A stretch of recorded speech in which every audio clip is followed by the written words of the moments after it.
nothing back to.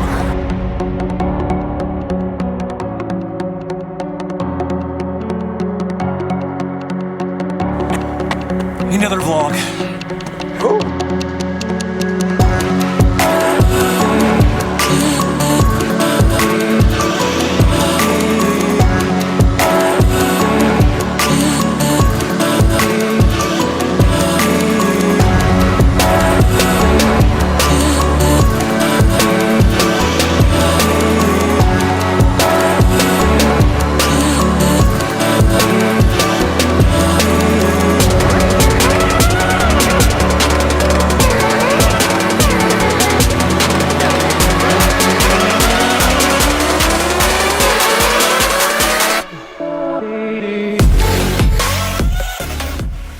I don't think you people who have never lived in one-story houses or apartments before know the pain of a long, hard run. Well, not long, since that was like a mile, 0.75 or something, but a hard run, not a long run, a hard run, and walking up 3 flights of stairs to your living quarters. I have to stop every flight and catch my breath. The pain is real.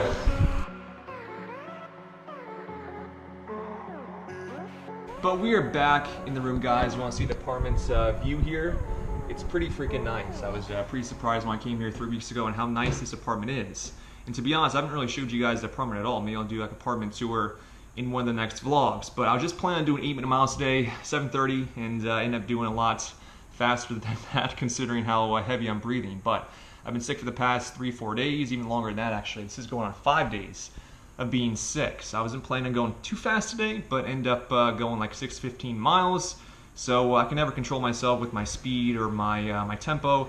It's always just go, go, go, go, go. And that's good to a certain extent, but not when you've been sick for just about a week now. So shot, I'm absolutely toast, but pretty nice sweating to begin the day. But it's time for lunch right now, and then I'll talk to you guys about how to play soccer overseas.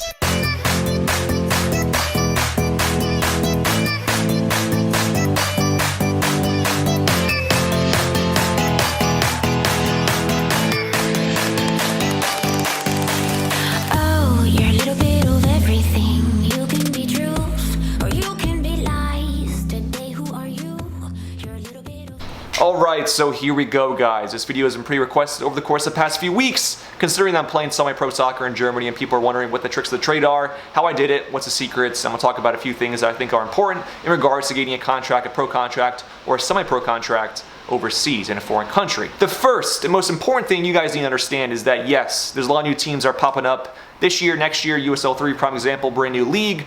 But the amount of players that are searching for a pro team do not equate to teams that are popping up. It just does not equate, is not equal. And I think there's a false connotation that these new players in high school or in middle school are assuming they will have a team when they graduate college or when they graduate high school. That's not necessarily the case. Yes, there's 10 new teams, 12 new teams that are playing USL 3 next year, but those teams aren't searching for players like you and me. They're searching for players that already signed a pro contract or play at the highest level possible. So you have to understand that yes, there's brand new teams that are coming into existence every single year, but they're not necessarily searching for players like you and me. So there's that little lapse of judgment from players that are playing in college right now, and they're assuming they will have a pro team when they graduate because there's more pro teams are popping up than ever before.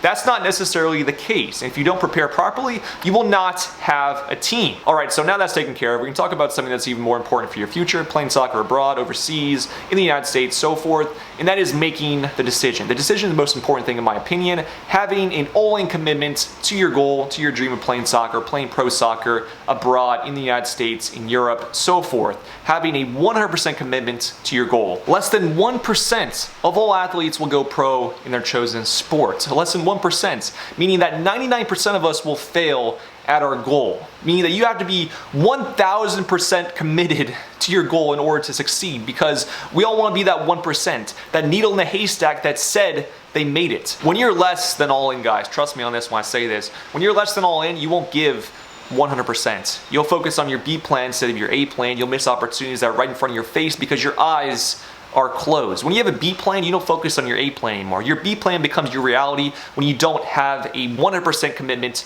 to your A plan. Plan Bs only exist when you have unprotected sex. No, Plan Bs only exist if you're not sure about Plan A. If you're hesitant about Plan A, Plan Bs tend to become your reality. So my advice to you guys, if you're trying to be a pro athlete, pro soccer player, so forth, is if you have a Plan B, just focus on your Plan B from the beginning. After you made your decision either to be committed to your goal or not committed to your goal, you have to be networking your freaking ass off. You have to be sending messages, phone calls, whatever it takes in order to get your name out there. Because your problem right now is nobody knows your name. You need your name on the lips of coaches, of scouts, of agents, as fast as possible. But it's not just sending mass emails and hoping for a response. It's being personal, it's being receptive, and it's sending messages that people will actually care to read, and not something that's spammy or ignorant or disrespectful. It's something that's personal and respectful to the actual coach that he wants to read and says, okay, that's different, that's unique, I'm gonna respond to this player. So you have to understand that these coaches get hundreds of messages each and every single day. Prime example is my coach at Lindsey Wilson College, who, no joke, told me personally that he receives 50 to 60 emails per day from prospective players around the world. 50 to 60 emails per day. So compound the problem with pro teams who receives probably hundreds, if not thousands of emails per day, and you're in for a challenge to get a reply back. So how do you stand out amongst the crowd? How do you get a reply back from a pro team, from a college team? How do you get noticed? It's not as hard as you think, guys, all right? You just have to be different, think outside the box, and be unique. But the first point is just be good at soccer. No one wants to work with you if you're not good at your sports, or you're not talented, if you're not different on the pitch. No one wants to work with you if you're not talented. Number two is just ask questions, guys, all right? Ask what you can do for them instead of asking what they can do for you. Actually read what they wrote you. If they did respond to your email or call, actually read and then respond to that message accordingly. There's so many players you have no idea that just respond to a coach, not even read what they had to say, just respond with a spammy message, what they want to tell that coach or ask that coach. Actually read, be receptive, and then respond, and be respectful, because there's so many players that can't even write or formulate a grammatically correct sentence. So act professional and respond appropriately. Number three is swap stories with that coach or that team as much as possible, because the more value, more experience you can share with them, the more important you can be for their future. So if someone's going to tell me about their day or something, that's great, but if you can relate to someone in a message or an email or a phone call by sharing a story about a personal interaction you had with a player or a moment in a game, that's just a lot more receptive to a coach or a team than you were if just a monotonous response saying yes or no. So the more stories you can share with that team or that coach, the better, in my opinion. Number four, and the final thing, is just to gain more contact information from the team themselves. So if I was talking to a college coach or a pro team and I had the office phone number for the coach, I would try to build that relationship by getting his mobile number or Skype username, etc., etc. So try to build that relationship by getting more contact information from the team, if that makes sense. All right, so the next talking point in this How to Play Soccer Overseas little video here is making a highlight video, guys. I know I've talked about this multiple times, but making a highlight video is so crucial for your success on the pitch, all right? There's so many small teams out there with great players, and those great players can't get noticed because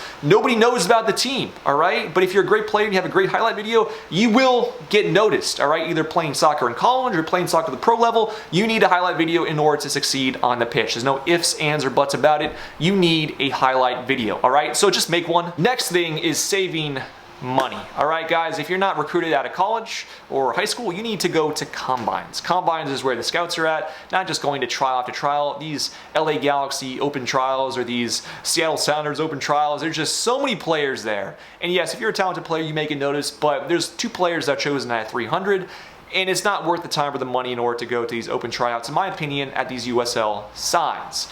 But what I will recommend for you guys doing is going to these smaller combines that are held across the United States. And these smaller combines are very, very expensive. So save your money, guys, all right? Because attending combines and tickets and airfare and traveling, it's a very expensive process in order to pursue your dream of signing a pro contract. So what you can do right now, if you're in high school, you're in college, you have plenty of time in order to create a revenue stream outside of your school, outside of your daily job. Hopefully you're not working at Subway right now, but if you are, you can still work a side job and make money. If you want to do Amazon FBA, if you want to do eBay, if you want to do YouTube, if you want to do affiliate marketing, if you want to do Shopify, there are so many opportunities right now for you to make money and still pursue your dream, all right? There's so many people that are quitting right now because they don't have the revenue stream in order to do so, all right? People are quitting their dreams because they don't have the money. So don't make not having money your reason to quit. You have absolutely no excuses if you have zero in your bank account right now and you're 18 years old, all right? That should not be a reason why you're not pursuing your contract right now as if you don't have money. So save your money. I haven't really given you guys any foolproof answers on how to play soccer overseas, just a bunch of things I've experienced over the course of my career that have helped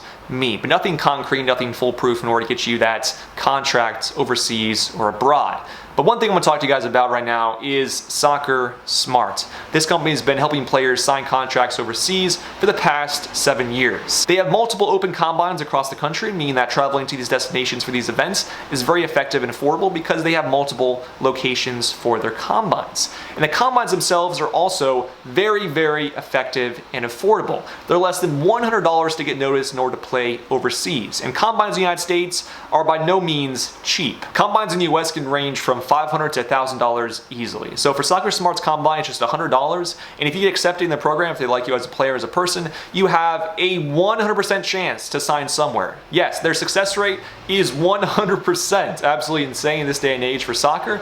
But if they like you as a player and as a person, you are guaranteed a place somewhere. Either abroad or in the United States, they get you a place, a contract somewhere. And that somewhere is by far the hardest part for most players, is just gaining that first contract. And then after that, you can just build upon your resume and contact more clubs and play this place and that place, and your career can just blossom after that. It's not easy, but you have a lot more tools at your disposal if you do sign that first professional contract. But again, if you guys are interested in learning more about Soccer Smart, make sure you go check out the website, link in the description. But one final note before we end today's video, and that is just to be honest with yourself as a player, as a person, as an athlete, before you pursue that professional contract overseas. And what exactly do I mean by that? I mean, if you think you can play in Europe, that's great, more power to you, but make sure you ask your peers, your parents, your coaches, if you think you have the potential to play over in Europe, either now or in the future. Because if you're not prepared for that trip over to Europe, it can become very expensive very, very quickly. I had a friend who actually played in a showcase over in Sweden for a few months 2 years ago, and that trip cost him $10,000, and he had to pawn his wife's wedding ring in order to fund that trip. He was a very talented player and a good player by all means, but he was in no way, shape, or form at the same level that these Swedes were at a few years ago. So make sure you do your homework and your due diligence, because it may cost you your wife's wedding ring if you're not prepared. But that is going to wrap up today's video, guys. I know it's a little shorter. Hopefully it's over 10 minutes, but if not, I'm sorry. More videos, meaning shorter videos. I was trying for Monday, Wednesday, Friday this week, and next week and the week after that, but we'll see how well I can stick to that schedule. But more videos, meaning shorter videos, so we'll try this different little routine out on the channel and see how it goes. But it is overcast right now. I was going to play in the field, but it's about to rain, so no footage for me playing on the field today, but you will see game footage on this channel today. I was able to acquire some footage from the game last week that we won 4-1, so I'll show that for the first time, really in game footage for the first time in 4 months on this channel. So I'll end on that high note, and I'll check you guys, of course, in the next video. If you liked it, enjoyed it, make sure to subscribe. It helps out the channel. Comment, like, share, and as always, I'll check you guys in the next vlog. Deuces!